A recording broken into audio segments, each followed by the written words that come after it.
there's an argument that these systems act as, if you like, they're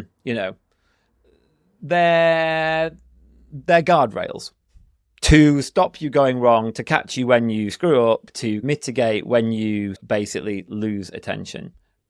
But if they don't provide the safeguards that they're supposed to in a consistent way, if they're not foolproof, then there's obviously big holes that start to appear in that safety net. Hello, I'm Joe Simpson. And I'm Drew Smith with the wonky glasses. And welcome to Looking Out, the podcast, in which we connect the dots across mobility, design, and culture. And coming up in this episode 15 of our beloved podcast, we talk about that most vexed of issues for the automotive industry: automated driving and advanced driver assist systems.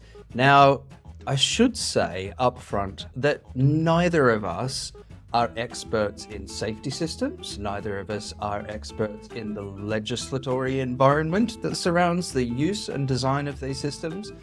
But we are people that think very deeply about the user's experience of these systems and how expectations and misset expectations around them have led to some pretty challenging situations for a number of car makers over the past, decade or so, if you think about when they started being introduced. So today, what we would love to do is talk about our recent experiences with, well, Joe, you had GM's SuperCruise in your hot little hands, and I recently was able to try Tesla's Autopilot with auto steer on the hellish freeways of Los Angeles, Hyundai's Highway Driving Assist 2 in the Bay Area, and most excitingly of all, Waymo's Robotaxi, which is a fully autonomous robotaxi system that's operating in the Bay Area. So, Joe, with that out of the way, there's one more bit of context that I would like to set, and that is, and it may be surprising to a lot of people that listen to this show, I'm far from expert with using these systems. I have a Volkswagen Up in which the cruise control does not actually work, and I drive a By design 1990s... or failure? No, just failure. It's just a bit shit. Typical Volkswagen Group stuff. I have a 1990s Mercedes, which still has what I regard to be one of the finest cruise control interfaces ever put into a car. And apart from a period of time when I was working in your current hometown of Gothenburg, and it was my professional responsibility to be au fait with these systems, I don't actually use them a lot. So it was really interesting for me to come at them with an interested novice's mind and try and wrap my head around them in a live environment. And I think it's a really good point, Drew, because although I probably have a bit more experience there, before I moved to Sweden, I was playing part-time car journalist and getting different cars every week and making it my business to try out these various systems. I think you raise an important question, which is, how do people safely and securely understand how these systems work and their operating domains and what they can and can't do? And I think, as you said at the top of the show, we come at that very much from a design point of view, which means we are trying to look at it from a problem-solving point of view and from an experience point of view. So in other words, when we look at these systems, what problem are they actually trying to solve? And what kind of experience are they creating for both the driver, but other people in the car? I think that's a really good starting point and a kind of really good set of questions to kick us off. Drew, from your experience, any answers to those things? Well, I guess, my experience of the Hyundai and the Tesla systems were based as a rental driver, effectively. I rented a 2020 Tesla Model 3 from Turo, and I did the same with the Hyundai. So really coming at these cars completely cold. And it was the first really extended period of time that I'd spent driving a Model 3. And the first question that comes to mind is, how do I actually activate these systems, right? And if you've never driven either of these cars before, it's actually the Hyundai that kind of wins. It's a partial victory in this space because there's at least a recognizable set of icons on a set of steering wheel buttons that look vaguely cruise control-ish that you can start messing around with.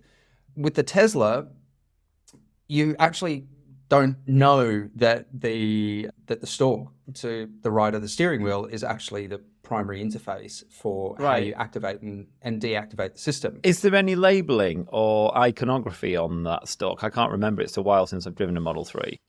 Oh God, I can't remember. We'll cut something in to show whether that's the case.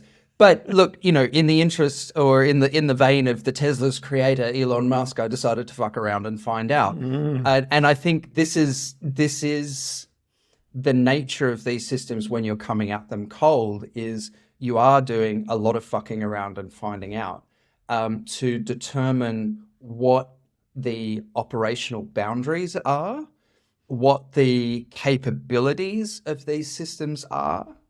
And if you're moving from vehicle to vehicle, brand to brand, system to system, you kind of have to keep some sort of mental log of how each of these systems work. And that, to me, at the level of the industry, seems like a bit of a failure.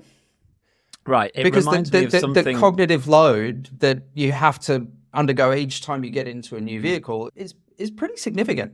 And I guess we can say that maybe for a lot of people, that isn't the day-to-day reality. They would have one car, they'd get used to it. Nonetheless, it reminds me of something that a friend of the show, Lorenzo Wood, talked about in the past, and that's the concept of design patterns and how, if you think about it, the way we operate things and the way that certain products, certain technologies tend to become adopted at mass scale is when we have patterns that are understood and consistent. So cars became much more commonplace when you drove them via a steering wheel with a gear shifter that you used by hand and 3 pedals, a clutch, a brake, an accelerator, rather than, as in early cars, a lever by the side that operated the brakes and a layout of pedals which differed from car to car. And a tiller. Right. So I think the point you're making is, if ADAS, as these systems really are, so advanced driver assistance systems which are there pertaining to make our driving safer and to help us out and make it more relaxing, then if the aim is to do that, and if the aim is to get greater adoption of these systems, then surely the first question we should be asking is, shouldn't there be some standardized mode of operation or means by which you activate them such that it is consistent from car to car? And what I find fascinating is that a company like Mercedes-Benz is rushing to standardize turquoise teal as the external lighting color to indicate when level 3, level 4, level 5 driver assistance systems are activated before anybody's worked out any kind of intelligible standard for how the systems actually, how you interface with the systems in the vehicle. And if we come back to the Hyundai and the Tesla, Hyundai does this thing where, in terms of its interface, they try and surface all of the various parameters right there on the steering wheel. So you can choose between regular cruise control, you can then have speed-dependent kind of start-stop, adaptive cruise control. You can then have lane keep assist with cruise control. You can also have lane keep assist without on its own cruise control on its own. Then you have, okay, like what distance do I want to keep from the car in front? And all of that is going on the steering wheel. So you spend an awful lot of time when you first get into the vehicle trying to work out what all of these various things are. Tesla, interestingly, sticks all of that into a set of submenus within the center screen. So you kind of set and forget how you want the car to operate. And depending on whether you do a double tap or a single tap on the column stalk, it will activate one of two different modes. So once you're up and running and you understand how the system works, the Tesla's interface is great. But if you are in that mode of fucking around and finding out, having all of those options right there on the steering wheel, so you're not having to dive through submenus while you're driving, is really interesting from the Hyundai point of view. I think this is where it's useful for me to step in and give some context with Cadillac SuperCruise. Yes. Because I think what's most interesting about SuperCruise is it kind of, the way it's set up, circumvents a bit both of those issues. So for those people who don't know, SuperCruise does a bit what it says on the tin, and I think that's one of its big advantages. It is cruise control, but super. And it only works on highways. It only works on about 250,000 miles worth of LiDAR mapped, usually central reservation divided highway in the US. So GM have been out, mapped this with LiDAR, certainty about it. So it's very domain contained. So I think that's the first point. It only works on highways, whereas as far as I understand, Tesla's system, or certainly FSD, which I think is a level beyond the one you were trying, can kind of work anywhere in a slightly shonky way. Joe, it doesn't work. It doesn't work anywhere in a slightly shonky way. Let's be very clear. The Cadillac is domain constrained. So I think that's actually useful in the first instance. It only works on highways. Then the way that the system operates is that you have to have cruise control engaged, again, via the steering wheel. And then when it determines that it can work, which is a slightly unknown set of parameters, but it flashes up in the binnacle, SuperCruise available. Right. And then you press the button again to activate it, and you get, and I think this is a really important part of the system, a display in the top part of the steering wheel. So you've probably seen it. We can put a kind of an image in the, cut it into the video here, but there's a kind of display in the top part of the steering wheel, which is either red, blue, or green. As it activates, it pulses blue, and then when it's active, it's green, and then it will say SuperCruise active, and that's green. And once that's green, what I found over several hundred miles is you learn to trust it's got it then. You actually don't need to worry about it. But then there's an important extra factor, which I know that Tesla don't have, which is it is monitoring you. And you can see just peeking over the top of the steering wheel hub, there's a driver monitoring system. It does check that you are watching constantly. You have to be alert. And then if it bails out, so at times, and it bails out generally when it comes to a stretch of highway that hasn't been mapped, there are roadworks, or something unusual happens. For instance, there's an emergency vehicle, or a vehicle suddenly appears from the hard shoulder unexpectedly. It will bail out, and it does so in quite a dramatic way. The display on top of the steering wheel will flash red. It pulses the seat, and it tells you that it's disengaging. And in these systems, one of the most interesting points is to understand what happens at the moment of disengagement and how collaborative the system is with you. And I found SuperCruise, of all the systems I've experienced, actually the most convincing in these, in that because I was generally paying attention, because it was making me pay attention, but also because of what it did, I was back with the wheel, doing the steering, doing the driving within a second or so. That's notwithstanding that the system is also using radar, stereoscopic cameras, a suite of sensors, rear radar, so a level of sensor suite and redundancy that, again, the Tesla doesn't have. So I found it a fairly convincing system, and I would stress it's almost because of the limitation of the operational domain and its quite pessimistic approach to things. Roadworks, no, you take it back. There might be something we haven't mapped here. I can't do this. And that actually makes it, when you're using it, a less stressful system. Because when that green bar's on, you're like, no, I've got to the point where I think it's pretty good. Yeah. And I think One of the things that we talk a lot about in service design, and I think it's very much at play here, is how do these systems fail? What kind of experience are you subjected to as a user when the limits of the operational domain are reached?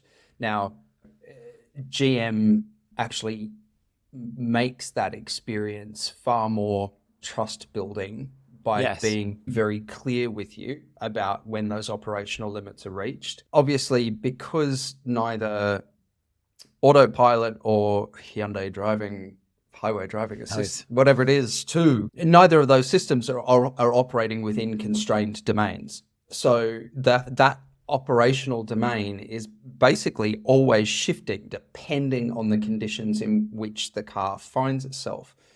And what that means in the Hyundai is it felt very much like being in dialogue with the system. It was, relatively speaking, pessimistic. Yeah. It was cutting in and cutting out fairly frequently. And I likened it to kind of a toddler on a bike with training wheels. It's wobbling along and you can let it go for a few seconds and you kind of let it go, but you never really let it go. Right? Now, that to me was actually a less stressful set of interactions, although it required a far greater degree of ongoing vigilance than my experience with Autopilot, it was like you'd taken the training wheels off and that toddler was going for its first ride without the training wheels. And it's like, I've got this. Fuck, I haven't got this. Right. And it just, bang, you're gone. It's one of those YouTube meme videos. And all of a sudden you're back in control of the vehicle. And that actually made for quite a stressful experience, particularly when you're doing like 75, 80 miles an hour, keeping up with traffic on freeways around Los Angeles. Like when all of a sudden it let go, the stakes felt that much higher. Whereas because with the Hyundai, as I said, you're in this dialogue with the vehicle, it feels like dare I say it, a co-pilot. Yeah. Rather than an autopilot. And Drew, I have a question for you relative to these three systems that we're discussing, which is a bit of a blunt one. What's the point? Oh, good. As you see it, what beyond perhaps the one for me, which came to mind with the Cadillac, which was that there is a magical quality to it. Watching a car steer and do things itself is something we've grown up with in films and seen and perhaps all hope for one day. And there is this idea of brilliant technology being indistinguishable from magic. And there was that slightly magic thing, but I felt it was a novelty. And after a while, I found myself asking, but what's really the value of this? And it sounds like it's magnified to a much greater degree with the Tesla and the Hyundai. Yes, and it's a dangerous novelty. Because if I come back to say the cruise control system in my Mercedes, it only operates above, I think it's 40 kilometers an hour, right? And I have to maintain total vigilance over that vehicle all the time whilst I'm using that system. If a car pulls out in front of me and I've got cruise control set at 120 kilometers an hour, I'm just going to run into the back of that car. The challenge I feel with these systems is, particularly with the systems where the operating domain is not clearly defined, is that they do encourage people to fuck around and find out. Right, take risks. Just how far can I push this thing? Yeah. And, in the interest of research, I pushed them pretty far. And, I tried autopilot on the winding roads up through Topanga Canyon and down into Calabasas. And boy, that was amusing. That was amusing at 1 o'clock in the morning. Again, because looking at a hairpin bend, the car was like, I'm doing it. Oh my God, I'm not doing it. Let's assume that one of the use cases or one of the consumer needs that these systems are meant to answer is for more relaxed driving. I would argue that the reality of the extra vigilance required to manage these systems to determine when they will and when they won't work actually leads to a more stressful Stressful. driving Yeah. experience. And I'm glad you said that, because in the interest of research for knowing we were speaking about this tonight, I went out and read a few commentators and a few sort of informed viewpoints on this, and several people said that. Several people have said this actually makes it harder work. I have to pay more attention. It's more mentally taxing. If it's not making it more relaxing, what is it doing? Well, is it making it safer? I mean, Is it making I'd it be curious. safer? I'd be curious to know if there's any data on whether advanced driver assist systems, not the city-based stuff like automatic emergency braking in city environments and reverse emergency braking and stuff like that. But I'm saying in actual highway driving, are these systems actually making us safer or not? And I think this is where we get into the regulatory question, which we promised we wouldn't touch because we don't have expertise on it. But I think we should be clear. What we're talking about here is a combination of essentially adaptive cruise control, so distance-based cruise control, in combination with a lane keeping aid or a lane centering aid. And at a very simple level, the way that the bodies such as IIHS and Euro NCAP feel about this is that they're saying, okay, a system that's able to maintain a distance from the car in front, and should that car stop quickly, also stop quickly and respond potentially quicker than a driver can and bring you to a stop. That's safe. You won't run into the back of that car. And a system which is able to keep you in a lane, and even should you get distracted, stay in that lane and stay in the center of the lane and not ingress into another lane or collide with a vehicle alongside it, that's also safe. Now, in theory, that's great. In theory, that should be reducing accidents. As you say, it's quite hard to find data on this that verifies that it is reducing accidents. And when you combine those two things with variable interfaces and marketing such as Autopilot, it seems, and I'm stating the obvious here, that you then have a recipe for people fucking around and finding out, and unfortunately finding out to their cost that there are deep limitations to these systems, as the many Tesla accidents that are reported in the media, and sadly deaths, while these systems have been engaged, highlight. So I think I come back to my question of, so what are they for? The question of safety is a sort of unanswered one, but I think there's a really interesting question which sits around the idea of attention. And we're in a world now where our attention spans are really fought for, and the average person's sort of ability to focus on one task for a long time is diminishing because of external factors. Right.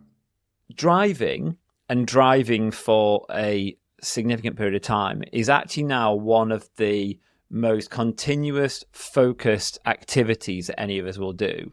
If you choose to drive to, I don't know, you choose to drive to the other side of Sydney and you don't stop, that's probably the greatest and focused piece of concentration on the single task that you will do in your day.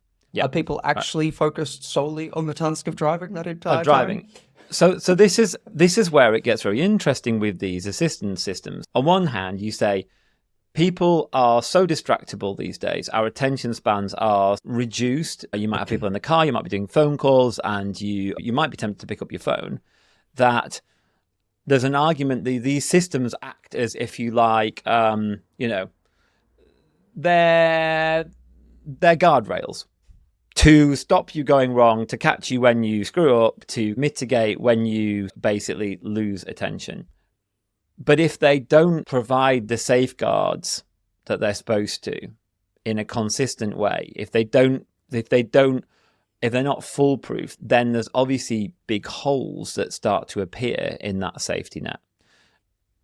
And it is worth repeating, outside of keeping a gun in your home, or living in a state with open carry laws, getting in and driving a car is probably the most lethal thing anybody does during their day-to-day life. Yeah. You know, you're talking about getting into and piloting something that weighs probably at a minimum 1,200 kilos and anywhere up to 2,800, 3,000 kilos these days. And we're introducing systems that confuse who is in control of that weapon. Right. And that this seems is like a pretty shitty idea to me. in the context of, come back to America where we both use these systems, fatalities and injuries are going up. Right. Despite the fact that manifestly cars are safer. Cars are safer than they've ever been. So why are those fatalities going up? They're going up because more people, pedestrians and cyclists, are getting injured and killed. Yep. And you could attribute some of that to the fact that vehicles are getting bigger and heavier, as you just said. But some of it could be that the people in them are more distracted. But the other thing is that given that our vehicles are safer than they've ever been from a sort of passive crash perspective, what's happening in those vehicles in terms of distraction, confusion, diverted attention that is maybe causing people to make mistakes or lose control of the vehicle.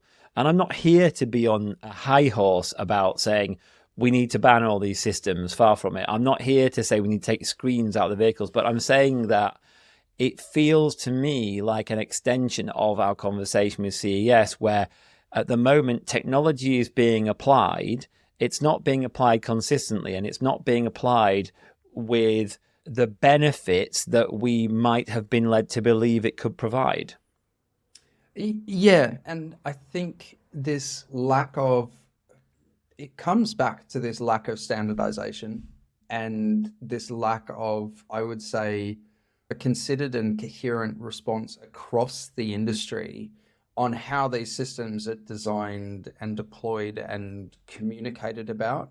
And we are running so far and so fast and so loose, I would argue, with these things before we've really got an understanding of how to deploy them safely locked down.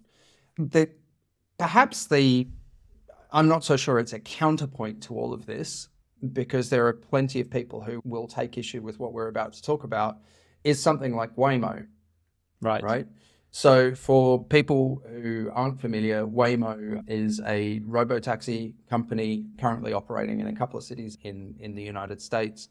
And thanks to Ed Niedermeyer, who's a friend of Looking Out, and the person you absolutely want to listen to understand on this subject, the regulatory environment, for example, around these things, or if you really want to go soup to nuts on the engineering of them, his podcast, the Autonocast, is absolutely superb on this topic. But thanks to Ed, I got access to Waymo in San Francisco.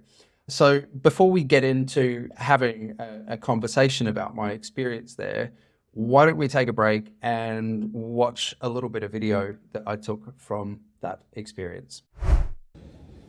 Hello. Welcome to San Francisco. I am currently standing on the corner of 26th and Sanchez. I've just had a delightful breakfast roll at the Noe Cafe over there. And I'm about to order my first ever Waymo. Thought I might take it down to the X headquarters. I can't take it to Cruise, which has fallen off a cliff, but I can take it to X, which is another cautionary tale of what happens with inflated expectations and technology. So let's see how we go. I will see you again when the car turns up. All right, so the car should be turning up any minute now, and I have to admit there is a little bit of social pressure associated with like how this thing exactly is going to work. Not really sure what it's going to be like when it gets here. Dare I say it, what people are going to think of me? I just took a photo for a woman in the middle of the koi fish there, and she said, "Be safe in that thing." Yeah, I wonder if my travel insurance covers this. So let's see how we go. Oh, there we go. And here it is. It's about to turn right.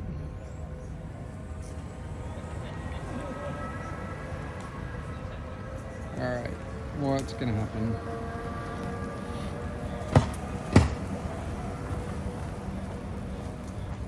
Okay. And now it's pulling over. Oh, and it's gonna keep going. Where's my car going? All right, here we go. Pulling over to the curb. And hazard lights on. Check on riders, improve our products, and more. But our microphones are only on when you're connected to rider support. So sing your heart out. We can't hear you. You can also use the app or passenger screen to speak to a rider support agent at any time. In the rare case of an emergency, please keep your seatbelt fastened and remain in the car unless there's an urgent need to exit. Rider support will connect with you and provide assistance. Finally, relax and thank you for riding with us. Okay, so this is a lot. Like, a lot has just happened, and I realized I lost a little bit of video there when I changed the camera angle. So I get into the car, there's this very pleasant voice, and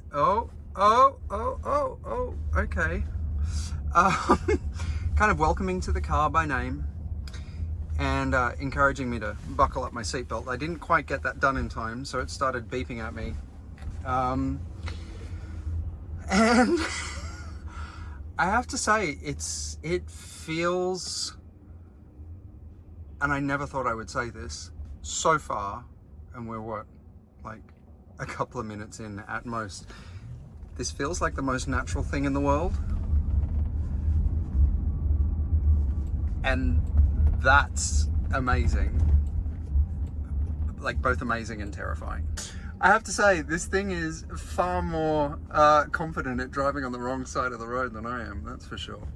Also, these must be like the most reliable Jaguars in the world, right? What an absolutely mind-blowingly incredible experience this is. So one of the things that's really interesting is that at the back of the center console, and it's going to be a little hard to capture in this light, we have this screen which is not giving full situational awareness, and it's certainly not like Tesla's, for example, where they are showing, you know, the difference between trucks and cars. But you can see the other vehicles around you. It's really nice because it lets you know that it is seeing them. But just a little while back there, we passed a traffic cone, and the traffic cone was rendered in full color. So, you know, things that represent a hazard are being represented sort of with greater salience on the screen, I guess we could say. I don't know what the play music button does. Let's... Oh! That's neat. We got... this feels appropriately San Francisco. Oh, that's so cool. That is so cool. Well, it hasn't started yet. Where's the volume? Oh! Oh, what a tune! Well picked, Waymo. Very, very well picked. That was cute. The guy on the crosswalk just waved us across, but I'm not sure Waymo understands those kinds of pleasantries. Interesting point, that. You know, we so often interact with the drivers of vehicles when we're pedestrians. If, you know, we're happy to cede the road to them, or we want to stick our hand up to suggest that they should stop in preference to our needs. I mean, of course, Waymo is going to stop in preference to our needs, but yeah, that guy waving us through, Waymo don't care. He's just going to wait. Or she, or they. Who knows what Waymo is. All right. Oh, there's the building. There's the headquarters down ahead. Almost at your drop-off. Check the app for walking directions. For your safety, the doors will remain locked when we arrive. Pull the handle twice to exit. The first pull unlocks, the second opens the door. I wonder if Elon's paid the rent today. Is there anybody there? Is there anybody home? Is it just like 5 malnourished engineers sat behind a glowing bank of screens drinking Soylent Grain? Who knows? Let's find out. See if I can find a basin or a toilet to carry into the foyer. Let that sink in. Alright. So, drop off in 1 minute. Where is it going to leave me?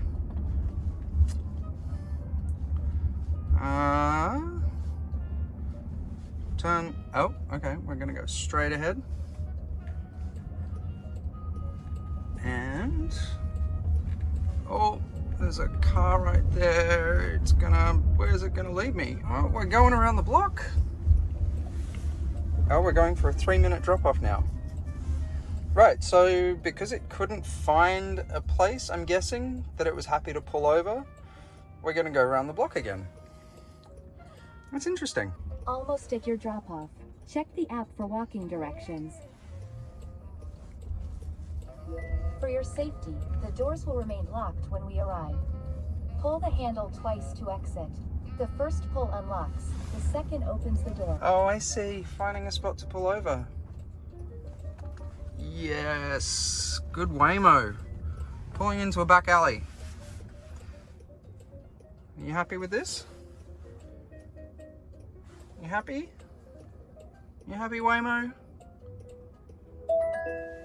You're here. Please make sure it's clear before exiting. Alright, let's get out of this thing. Alright, pull twice, open the door, and we're gonna get out. Ugh. Alright, bye-bye Waymo.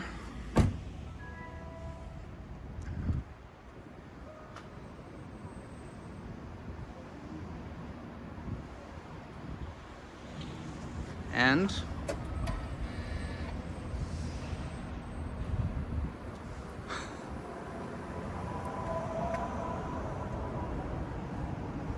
there it goes. Off into the fog. Off into the fog of San Francisco. Wow, just incredible. All right, I want to capture some really quick impressions before the feeling leaves me. That is by far and away the most batshit crazy demonstration of technology I think I've ever experienced. I have to admit that I got into that thing based off my experience with, I mean, it's such an unfair comparison, isn't it? Autopilot and what Hyundai's doing, thinking, it might feel a little sketchy at times. The reality is there was absolutely nothing sketchy about that experience at all. And I think it shows just the massive gulf that exists between what we're able to buy as consumers and the stories that Tesla in particular are telling about the capabilities of its products and what the reality of real autonomy looks like. And just gonna put it out there, it's pretty fucking cool. So before we jump back into the main section of the podcast, I figured while I was in San Francisco that maybe my reaction to this whole Waymo thing was just a little bit overblown. So I decided to take a second trip with my friend Greg. Now, I won't show you the whole trip. We did record the whole thing, but I did want to capture Greg's reaction after the fact. Greg is not a car guy like me. He's not necessarily a technology guy either. He's just a regular guy who lives in the Bay Area, deals with that traffic all the time. And so I thought it'd be really interesting to get his point of view on how he felt about the ride. Here's what Greg had to say. I think I thought it would be a little bit more like giving up control, but I just felt at ease just sitting back there. And in terms of the way it drove, like what kind of human driver would you equate it to? A good, safe, kind of moderate driver. Right. I would do it again. Was there anything that was disconcerting about it? No, I think because our trip was short, it wasn't long enough to be. I don't know how I'd feel on the freeway, like on and off ramps. I think there's some freeway interchanges that are, 6 lanes and then there are 2. So those things might take a little while to get used to. But just a short city hop, they're perfect. And what effect do you think like riding with somebody else had on it? I think that was huge for the first time. Right. I think that getting in by myself for the first time would have been a whole different experience. Like, at least I'll die with Drew. So, what do you reckon, Joe? Well, it looked amazing. I'm a bit in shock. We've just been talking about ADAS systems and essentially our sense that SuperCruise accepted they're a bit sketchy. And then here we have a fully autonomous car without a driver in, navigating the streets of San Francisco, and you, who I think people will maybe label as a skeptic at times on certain subjects, essentially cock a hoop at the experience. It looked like, or at least from afar, my sense is that it was impressively competent. There were no mistakes. You rode for several minutes. It did a great job. It did it quite assertively. And that somehow, very quickly, it made you feel comfortable with it. And as if, this thing's got my back. It's, I'm trusting it. Talk us through your sort of what was going through your mind as you were getting in and then you started riding. For a start, this ride was set against the backdrop of the Cruise clustercuss. And of course, all of the challenges that Cruise faced, that Cruise brought upon itself, which ultimately led to its license to operate being cancelled, as far as I can remember. And so I had an expectation that, okay, yes, the system would nominally work, but there would be moments during which I would feel, I guess, sort of particularly unsafe. Yeah. And did you feel unsafe at any point? Never.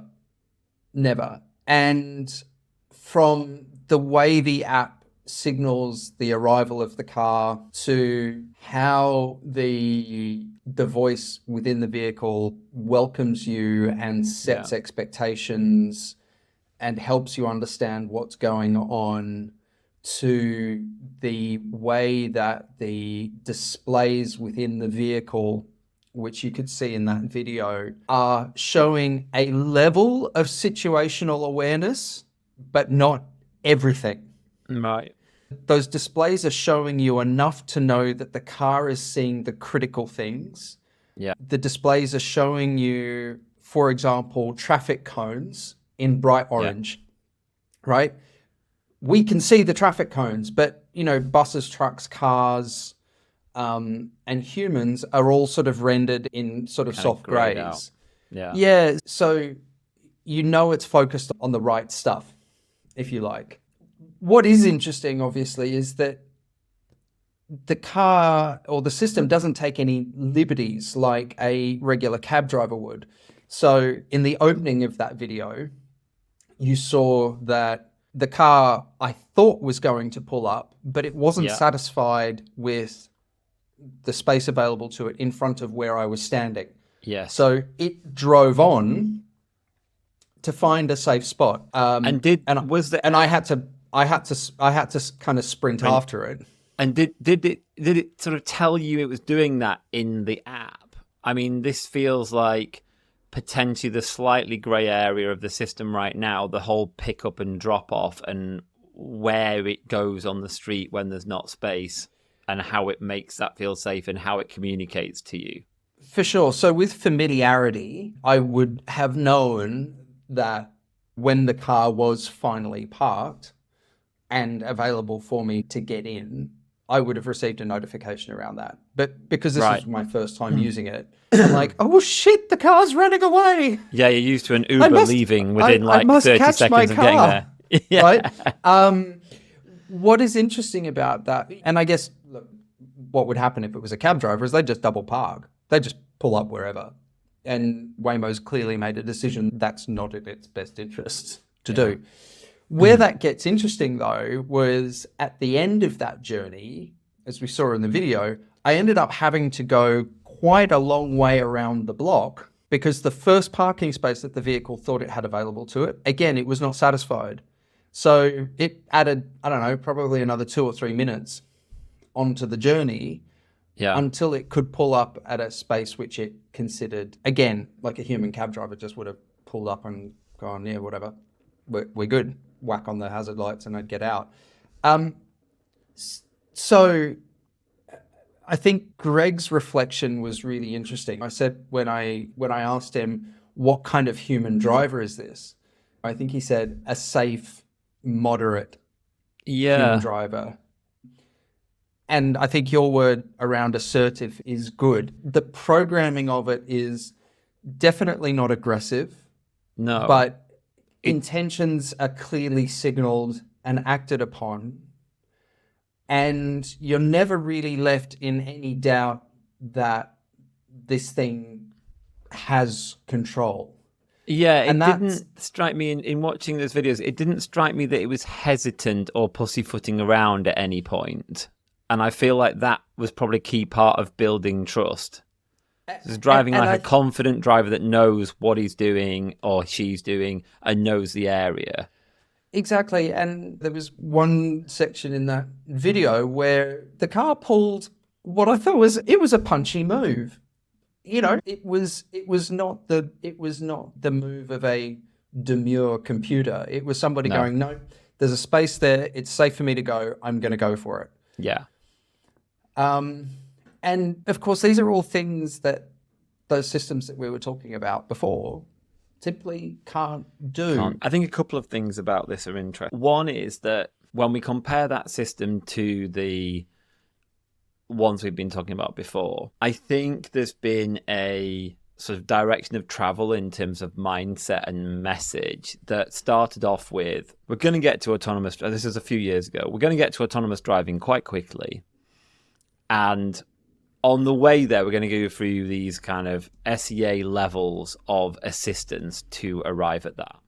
SAE. And I perhaps naively thought that one of the things that would do would help condition people to being used to cars that progressively did things themselves. But actually, I feel like what we see in the experience of the ADAS on the Hyundai and the Tesla compared to the fully autonomous Waymo is a world apart, which doesn't really have any sort of relationship.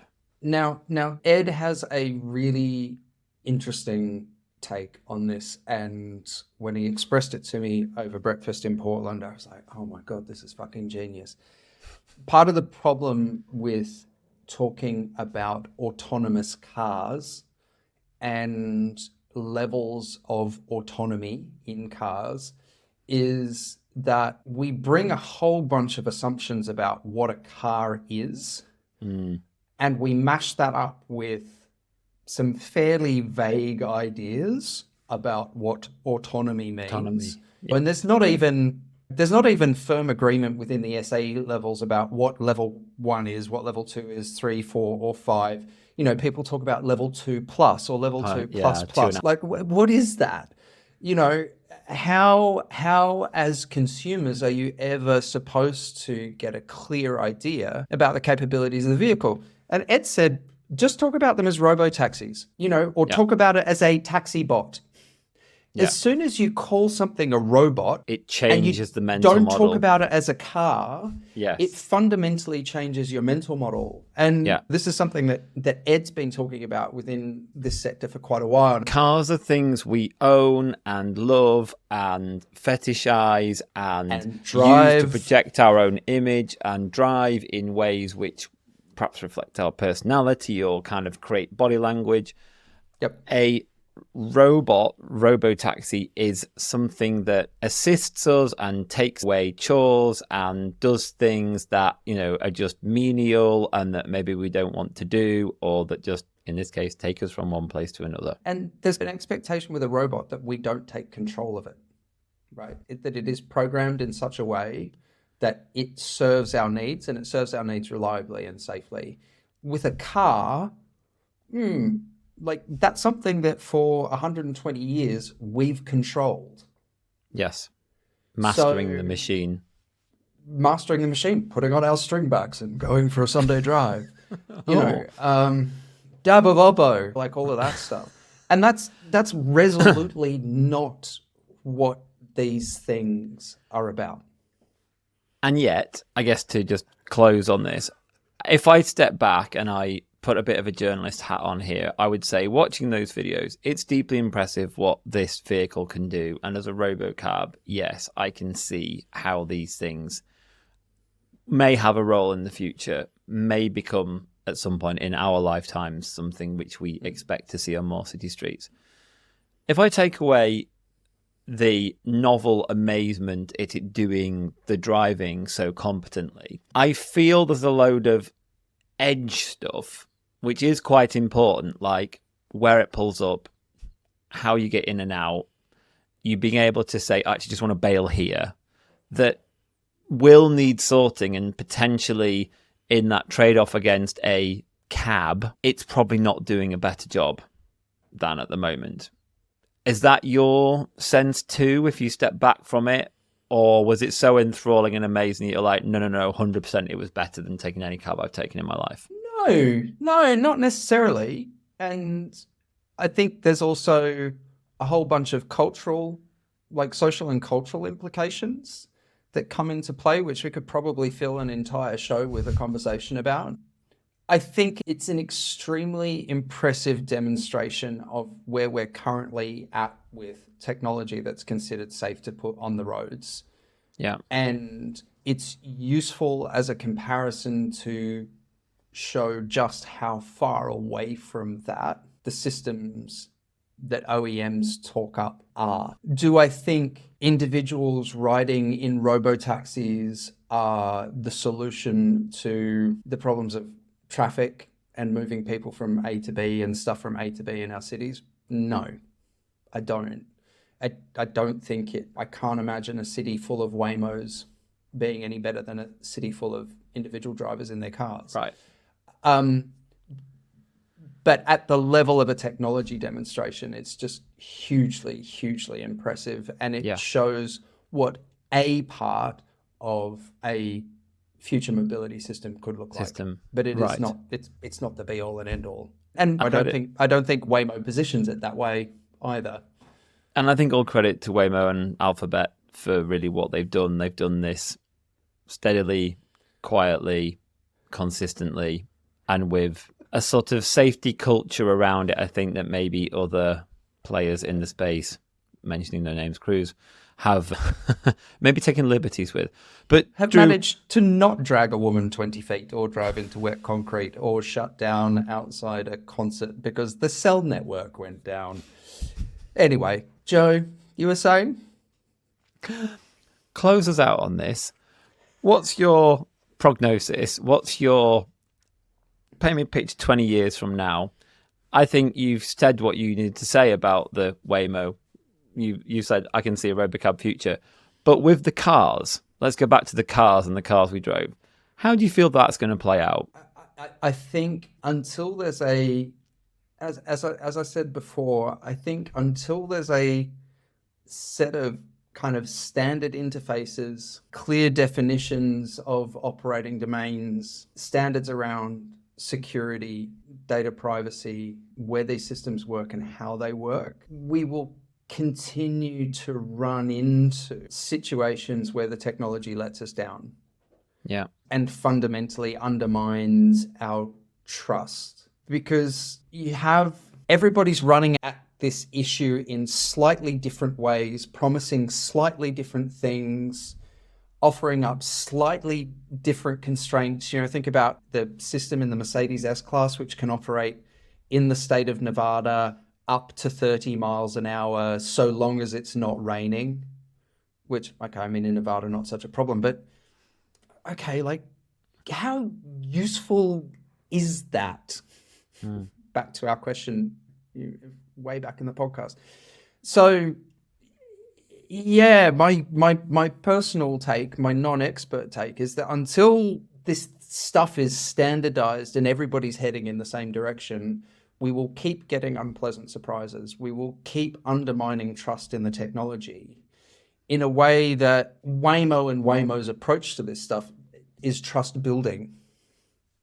And I think that's a really neat sort of circle of the square. For car brands, for the OEMs, I feel like the question here is how to build this stuff slowly, sensibly, in a way that makes sense and doesn't overpromise, that allows consumers to actually gain value and build trust and us to all drive safer.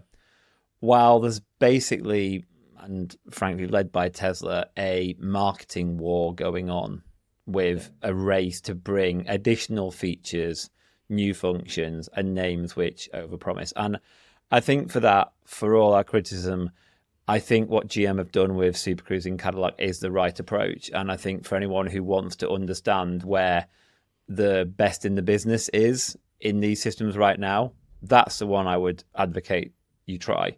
Sadly, you can only try it on a Cadillac product in the US on certain roads. So if you're listening to this in Europe, probably not going to happen. Sorry, babes. That brings us to a close of this episode 15 of Looking Out the Podcast. If you've liked this show, go on, hit that thumbs up button. If you're watching Smash this on that bell. YouTube, yes, smash that bell. It helps enormously with the algorithm, as if we really care about the algorithm. If you've been listening to this in your favorite podcast app, why don't you share it with somebody? Spread the love. We love spreading the love.